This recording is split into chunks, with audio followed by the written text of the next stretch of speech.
বানাচ্ছি হলো মোলন্দি মাছ। এই যে দেখো আমি এখানে মেখে রেখেছি সব মশলা দিয়ে, পেঁয়াজ আর টমেটো দিয়ে।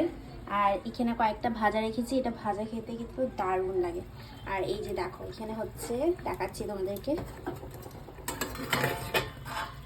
এই যে দেখো এখানে হচ্ছে সরপুঁটি মাছ আর ভাঙন মাছ।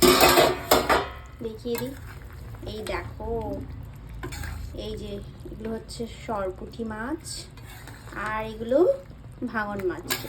এটা হলো বেগুন আলু দিয়ে ঝোল, একটু ঝেঁকে দিই।